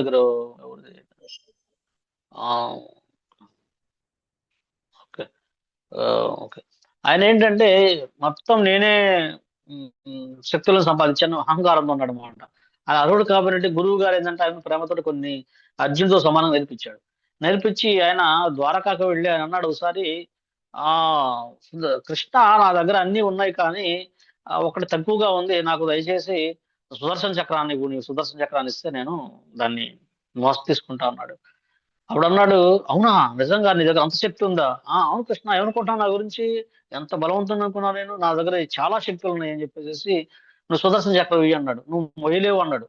లేదు నేను చాలా శక్తివంతుని అని చెప్పేసి, సరే ఆ సుదర్శన చక్రం ఒకసారి అన్నప్పుడు, సరే భగవంతుడు ఆయన కోరిక తీద్దాం అని చెప్పేసి ఆ సుదర్శన చక్రాన్ని జస్ట్ అలా రిలీజ్ చేస్తాడు. రిలీజ్ చేయడం దగ్గర రావడం కాదు, దాని యొక్క కాంతి కూడా ఆయన కళ్ళు మలమల మాడిపోయే కళ్ళు వేగంగా ఆ వేడి కోత దగ్గర కూడా రాలేకపోయాడు. జస్ట్ ఆయన అట్లా పడుకోగానే వద్దు వదిలే నా వల్ల కాదు నేను తీసుకోలేను నాకు వద్దని చెప్పేసి చెప్తాడనమాట.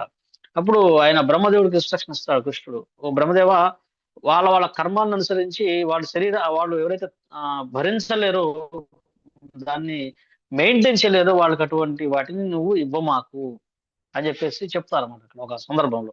అంటే మనం మన స్థాయికి మించి కోరికలు కోరుకున్నా కూడా దాన్ని మనం భరాయించగల కెపాసిటీ మనకు ఉండాలి. అందువల్ల మనం అర్థం చేసుకోవాలి, ఈ బాధ్యత భగవంతుడు కల్పించినట్లయితే ఏది శ్రేయస్కరమైందో, ఏది శ్రేష్టమైందో, ఒకటే కృష్ణ చైతన్యంలోకి వచ్చినాక ఆ మన కోరికల యొక్క వేగం మారిపోతుంటుంది. మన యొక్క కోరికల యొక్క దాని లక్ష్యం మారిపోతుంటుంది. భగవంతుడిని ఒకటే, అయ్యా నేను విన్నది నేను ప్రామాణిక గురువుల ద్వారా విన్నది, నేను నేర్చుకుంది ఇక్కడ ఏంటంటే ప్రార్థన ఎలా ఉండాలంటే, ఒక స్టోరీ మీకు దీనికి చెప్పి ఈరోజు ముగిస్తాను. నువ్వు చెప్పుంటాను ఒకసారి, ఆయన ఒకసారి అంటే మీరు అడిగారు కదా సందర్భం బట్టి, మనం ఏం చేయాలంటే నన్ను భగవద్ధామానికి అంటే మీ దగ్గర సేవ చేయడానికి వీలుగా ఎక్కడైనా సరే ఉంచండి అని మనం కోరుకుంటే చాలు. మనకి శిష్టాశ్రమ దగ్గర చెప్పాడు కదా, జన్మని అంటే మనం ఏ జన్మలో ఉన్నా ఎక్కడ ఉన్నా సరే మనము భగవంతుని సేవలో ఉంటే అది నరకమైన స్వర్గమైన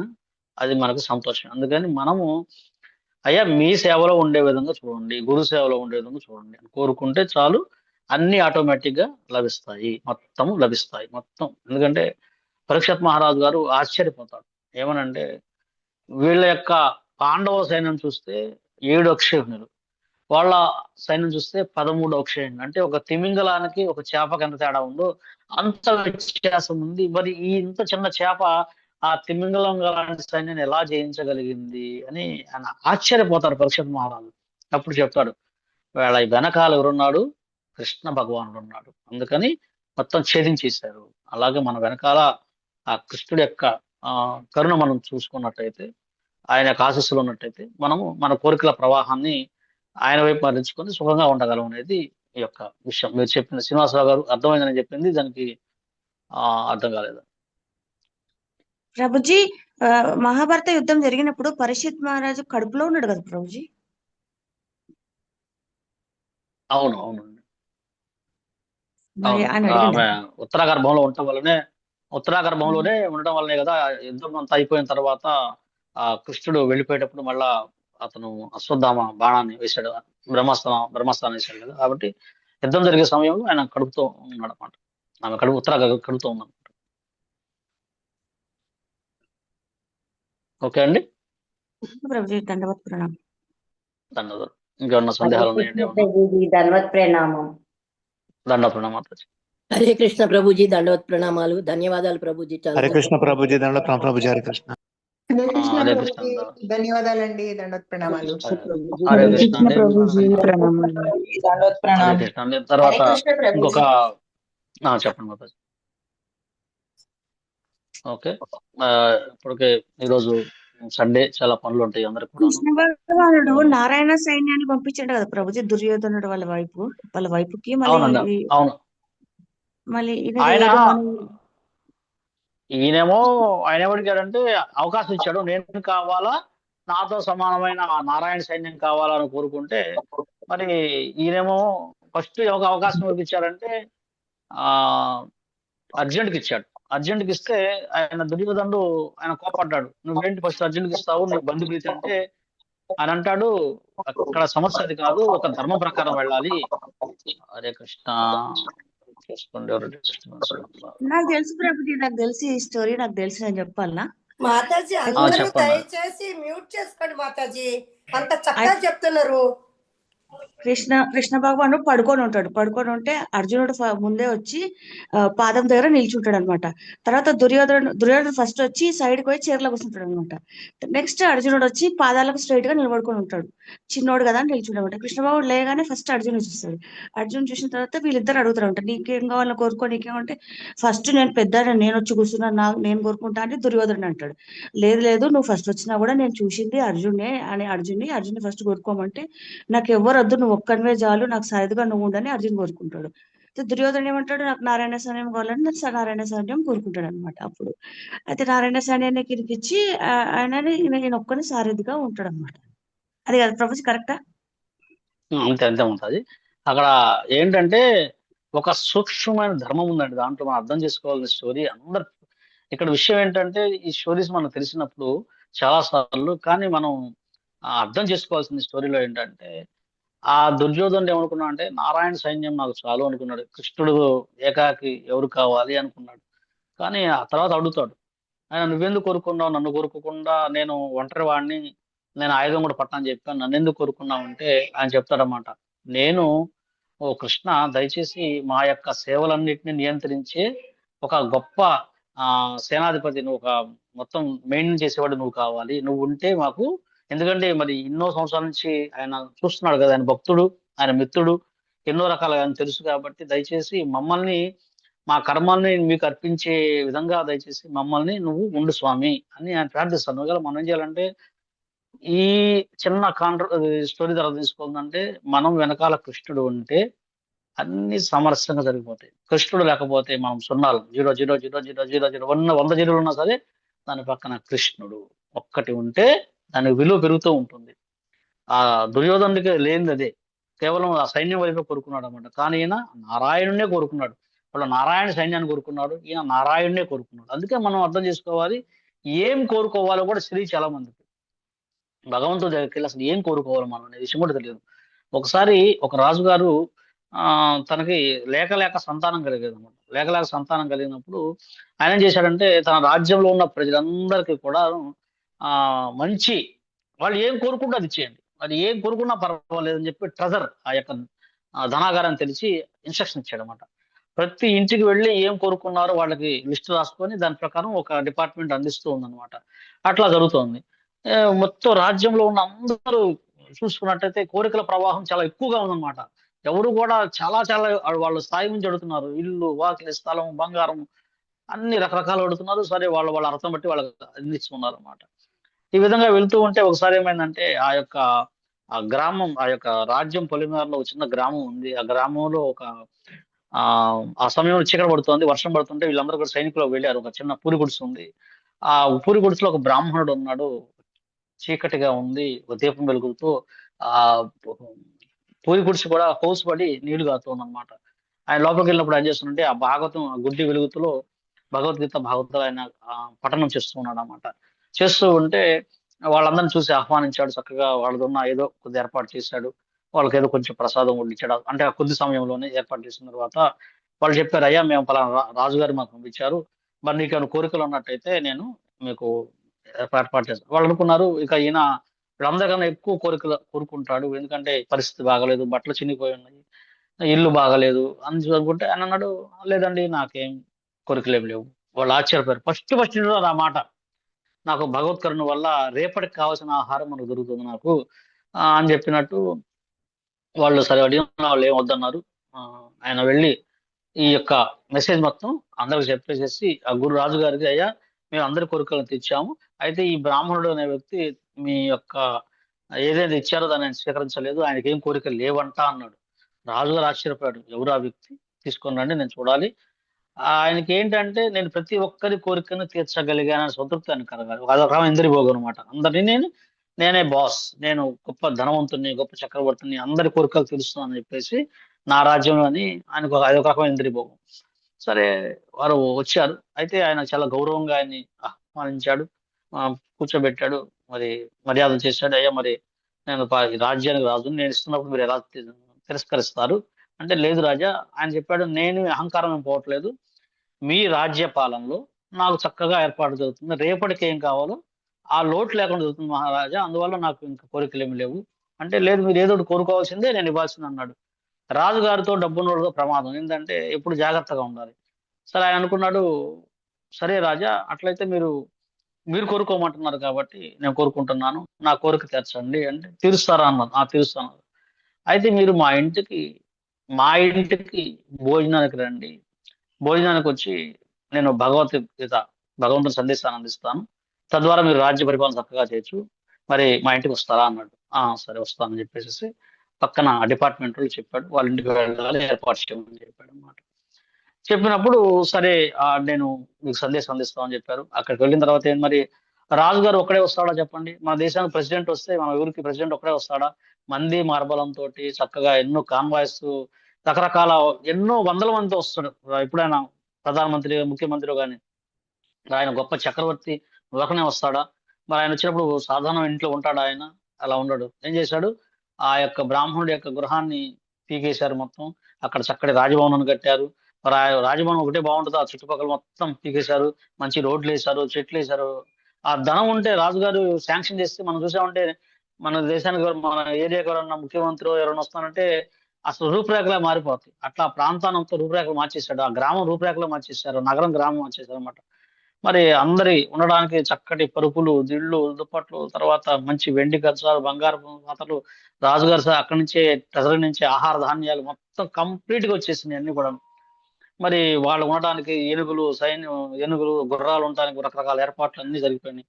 ఒకరోజు మొత్తం ఏర్పాటైన తర్వాత కబు చేశారు. రాజుగారు చక్కగా వచ్చారు, మా రాణి పరివారంతో వచ్చాడు. చక్కగా వచ్చి మరి ఈయనేం చేశాడు, వాళ్ళందరూ కూడా వచ్చిన ధాన్యంతో వాటితోటి అర్పించి శ్రీకృష్ణ భగవానుడికి అర్పించి నైవేద్యం భోగా పెట్టి ఆ భోగాన్ని మళ్ళా ఆయన గురు పరంపరలో తీసుకొని మరి చక్కగా ఆ ఉన్న ప్రజలందరికీ అక్కడ ఉన్న రాజ్య పరివారానికి పెట్టేసేసి వాళ్ళు చక్కగా కూర్చున్న తర్వాత వాళ్ళందరికీ కూడా భగవంతుని యొక్క సందేశాన్ని చక్కగా అందించాడు అనమాట. చక్కగా అందించేసి రాజు యొక్క కర్తవ్యం ఏమిటి, రాజు యొక్క ప్రజల యొక్క పాపంలో 6% వాటా తీసుకుంటాడు.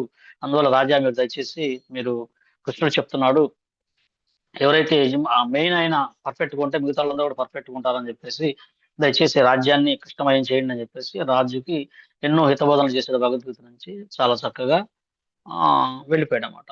ఇప్పుడు నేను మీకు ఇది చెప్పినప్పుడు మీకు ఎవరైనా ఒకళ్ళిద్దరు అర్థం చేసుకోవాలి, చెప్పగలరా ఏమైనా ఏమిటి ఈ కథలో మనం తెలుసుకోవాల్సిందని చెప్పేసి? మేము దయచేసి హ్యాండ్ రైజ్ చేసి చెప్పండి. అందరూ ఒకేసారి చెప్తే కుదరదు, అర్థం గందరగోళం ఉంటుంది. ఎవరైనా చెప్పాలనుకుంటే హ్యాండ్ రైజ్ చేయండి, వీడియోస్ ఆన్ చేయండి, వీళ్ళంటే అవకాశం వాళ్ళు తెలుస్తుంది ఎవరు చెప్తున్నారని. హరే కృష్ణ ప్రభుజీ. ఎవరు చెప్తుంది? హరే కృష్ణ ప్రభుజీ. చెప్పండి సునీత మాతాజీ గారు. అదే అంటే రాజుగారిని ఏదన్నా కోరుకుంటే కేవలము అది మాత్రమే, ఆ ధనమో ఏదో అది మాత్రమే లభించేది. ఇప్పుడు స్వయంగా రాజుగారినే ఇంటికి పిలవటం వల్ల అంతా కూడా సుభిక్షంగా అంతా మారిపోయి అన్ని విధాలా కూడా లాభం చేసింది. అట్లాగే భగవంతుణ్ణి మనం డైరెక్ట్ గా భగవంతుణ్ణే మనం కోరుకోవాలి తప్ప మనం వేరే చిన్న చిన్న కోరికలు కోరుకోకూడదు అని ప్రభుజీ. థ్యాంక్ యూ మాత, చాలా చక్కటి భావన చెప్పారు, ధన్యవాదాలు. భగవంతుడిని కోరుకుంటే ఆ వైకుంఠనాథుడు మాతాజీ డబ్బులు గొడవలు పెట్టుకోకూడదు అంటే దాని అర్థం ఏంటంటే, మరి అక్కడ ఏమవుతుందంటే మనం ఎవరితోనే గొడవ పెట్టుకోకూడదు. డబ్బున్న వాళ్ళతో ఏంటంటే వాళ్ళకి శక్తి ఉంటుంది, అంగబలం అర్థబలం ఉంటుంది కాబట్టి కొంచెం ఇబ్బంది అవుతుంది. కాబట్టి ఇక్కడ అర్థం చేసుకోవాల్సింది ఏంటంటే, మనము ఆ వైకుంఠనాథుడిని కనుక మనం ప్రార్థించినట్టయితే నారాయణ్ణి శ్రీకృష్ణ భగవాను కోరుకుంటే మనము లక్ష్మీదేవి ఆయన పాదపద్మ సేవలో ఉంటుంది కాబట్టి ఆటోమేటిక్ గా అన్ని మన వెంటే వచ్చేస్తుంటాయి. కాబట్టి మనం ప్రత్యేకంగా అందుకే భక్తులు ఎవరు కూడా ఆ భగవంతుని ఆశ్రయాన్ని, గురువు ఆశ్రయాన్ని కోరుకుంటారు. అయితే కొంతమంది మనకి కృష్ణుడు కూడా చెప్పాడు భగవద్గీతలో, అర్ధాది జిజ్ఞాసు జ్ఞానేచ వర్తర్షభ. అంటే ఆ విధంగా కోరుకోవడం కూడా తప్పు అదేం కాదు. ఎందుకంటే అందరూ ఒకే స్థాయిలో ఉండరు కాబట్టి మనం దుఃఖంలో ఉన్నా, ఏదన్నా సంపద కావాలన్నా ఏదైనా కోరుకోవటంలో తండ్రిని కోరుకోవడం తప్పేం లేదు. ఎవరినో కోరుకునే కన్నా తండ్రిని కోరుకోవడం అనేది చాలా ఉత్తమమైనది. ఆ విధంగా కోరుకొని తండ్రి యొక్క సాంగత్యంలో మళ్ళా మనము పవిత్రం అయ్యే అవకాశం ఉంటుంది. కాబట్టి ఫస్ట్ స్టేజ్ ఏంటంటే తండ్రిని కోరుకోవడం తప్పేం కాదు. కృష్ణుడు ఏదో రకంగా అకామో సర్వకామ మోక్షకామ ఉదాహరణ తీవ్రైన భక్తి యోగ్య నిజ పరమ, ఏదైనా సరే కృష్ణుడే కలగాలి. కోరిక ఉన్నా కోరిక లేకపోయినా సరే. అయితే ప్రపాద్ వారు ఏంటంటే మన యొక్క కోరిక ప్రవాహాన్ని తగ్గించేసి మనం ఏం కోరుకోవాలని ఒక నిర్దేశం ఇచ్చాడు.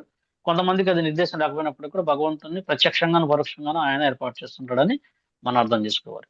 హరే కృష్ణ అండి, చాలా ధన్యవాదాలు. హరే కృష్ణ ప్రభుజీ. అంటే ఇక్కడ తన సొంత లాభానికే కాకుండా కూడాను తను కోరుకున్న విధానానికి ప్రజలందరికీ కూడా మంచి జరిగింది కదా ప్రభుజీ.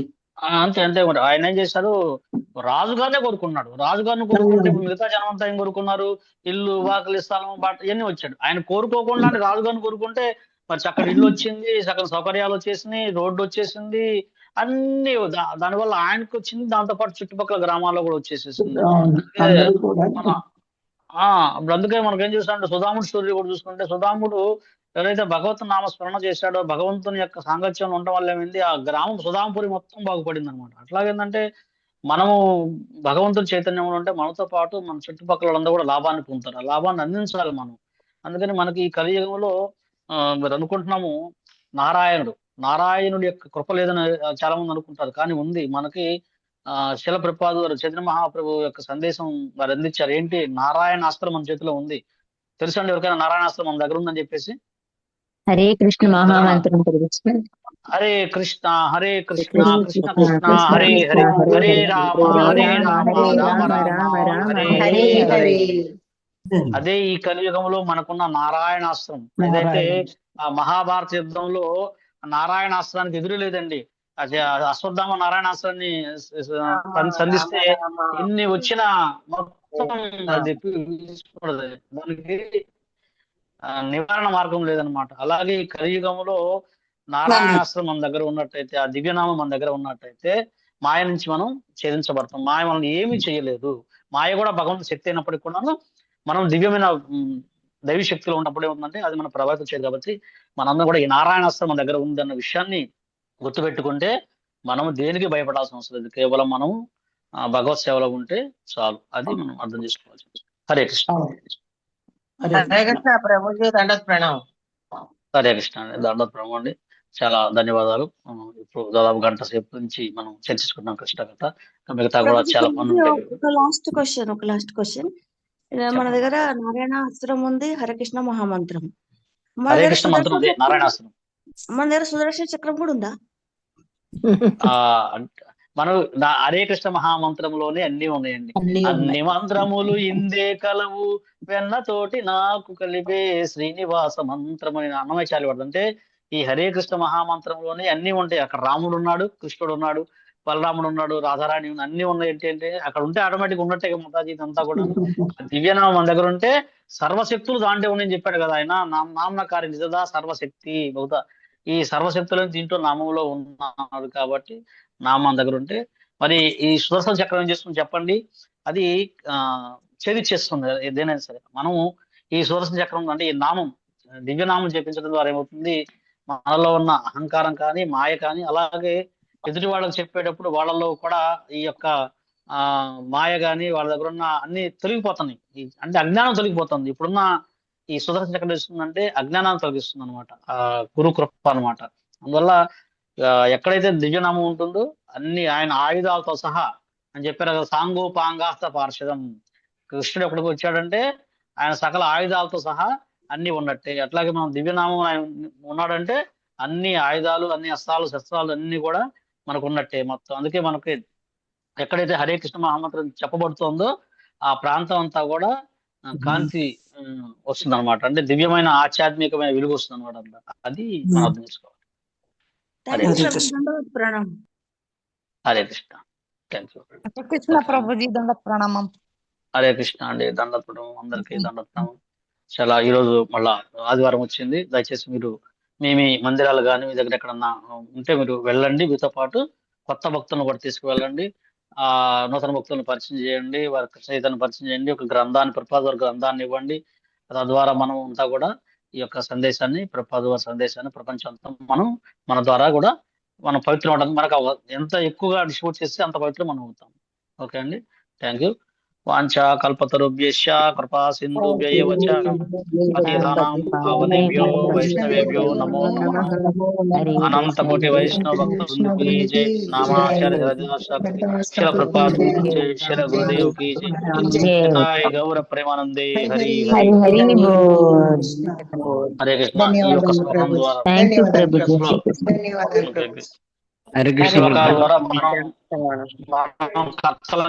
కాదు అని మనం అర్థం చేసుకొని మన చైతన్యాన్ని మెరుగుపరుచుకుందాం అని కోరుకుందాం అందరం కూడా. హరే కృష్ణ. హరే కృష్ణ ప్రభు. బాగా అర్థమైంది ప్రభు. హరే కృష్ణ. థ్యాంక్ యూ ప్రభు. హరే కృష్ణ. థ్యాంక్ యూ అండి. హరే కృష్ణ ప్రభుజీ.